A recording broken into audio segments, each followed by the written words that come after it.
Today, I've got a story that'll give you goosebumps. Picture this: Seoul, 1988. Neon signs flickering in the back alleys, old Korean ballads humming through a crackly radio. Our guy, Kang Ho, was a hardcore gangster. His name alone made people flinch and step back, like, whoa, that Kang Ho? But one night, he screwed up big time. Got into a drunken brawl at a bar, landed a punch too hard, and left a rival gang member out cold in a pool of blood. Word spread he'd killed the guy. The cops slapped a warrant on him, and the rival gang was out for blood. Kang Ho was a marked man. He grabbed his buddy Tae-soo, a guy 2 years older, and they hit the road. Their boss told them, lay low for a couple months. Find a temple in the mountains and keep your head down. It was October, the air chilly with fall, and they peeled out of Seoul in a beat-up truck. But folks, this is where the story takes a weird turn. Kang Ho and Tae-soo were driving for hours, weaving through endless mountain roads, completely worn out. All they could think was, where do we go now? They tried a temple, but the monks shut the door in their faces, saying, hiding fugitives puts us at risk. One monk, though, mentioned a village nearby. With no other options, they kept driving deeper into the mountains. Then, out of nowhere, they spotted an old ferry dock by a massive river. Or maybe it was a lake. No houses, no people, just this lonely dock. But across the water, faint smoke curled up, like it was calling them. Tae-soo's voice shook as he said, "What's over there?" Kang Ho, out of ideas, replied, "Let's find out." They hopped into a rickety boat pulled by a rope. The only sound was the water lapping against the sides. When they reached the other side, a narrow dirt path with fresh footprints stretched out before them. The smoke was closer now, and their hearts were racing. After hiking along the path, a big village appeared out of nowhere. But this place was off. Towering cliffs boxed it in, like an island stuck in the middle of the land. The houses were old, but clothes hung on lines and dim lights glowed through windows. People lived here, no doubt, yet it was eerily quiet. Mid-October, past the harvest season, with no voices, no dogs barking, not even a breeze. Feeling uneasy, Kang Ho and Tae-soo headed to a large building in the center, like a community hall. The second they opened the door, about 50 people turned and stared. Their eyes were sharp with suspicion, fear, and something secretive. A young guy stepped up and said, "Outsiders don't belong here." Kang Ho, leaning into his tough guy vibe, shot back, "No empty houses? I'll make one." The guy's face tightened and he muttered, "Wait here," before slipping out. Soon, an old man with white hair strode into the hall. Everyone stood and bowed, like he was the kingpin. Kang Ho clocked it instantly. This guy's the boss. The elders spoke low and firm. "You can stay a few days, but don't break our rules." Kang Ho asked, "What rules?" The elder's eyes narrowed. "First, don't go outside after dark. Second, don't meddle in village business.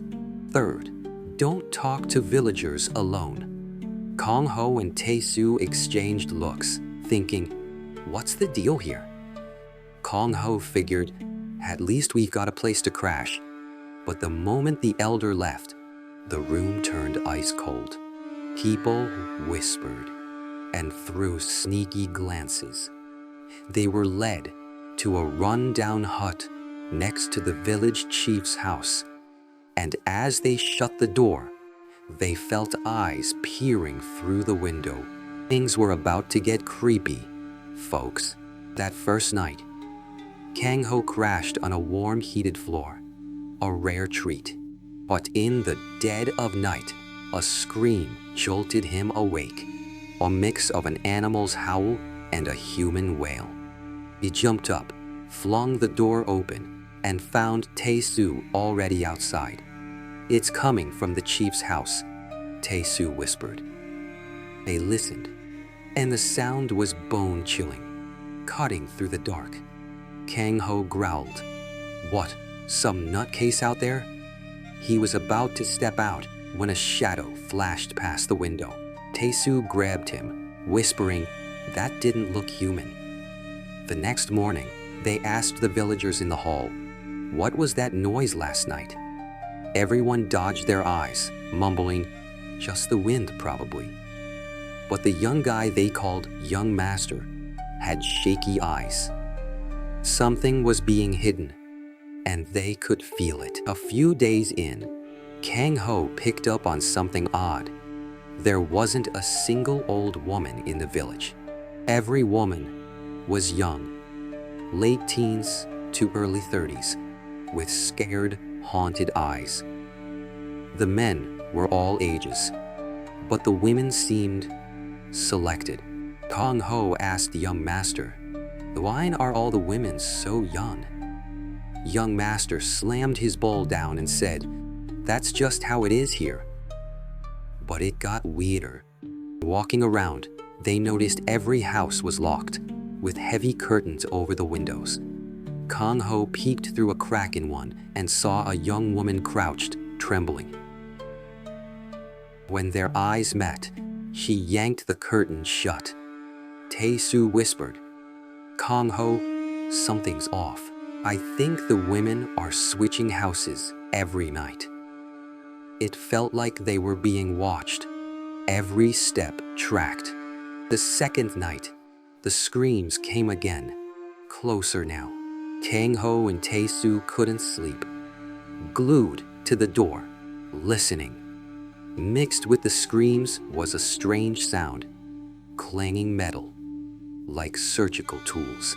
They stayed on edge, ready to run if they had to, barely sleeping.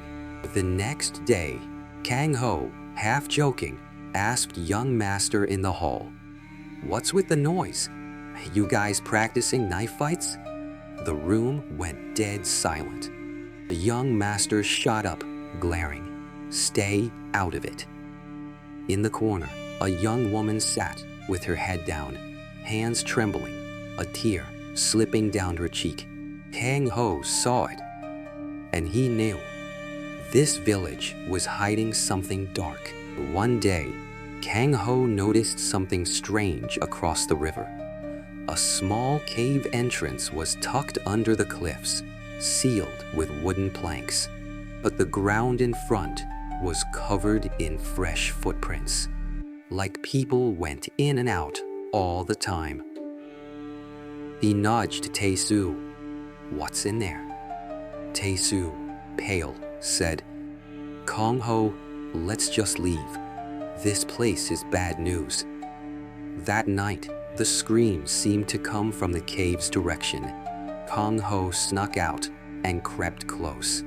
Through the plank gaps, he saw a faint flicker of light. Then he heard voices, not normal voices, but a creepy, chant-like song. God's gift, new life. He froze. This wasn't just a village. It was something sinister, like a cult.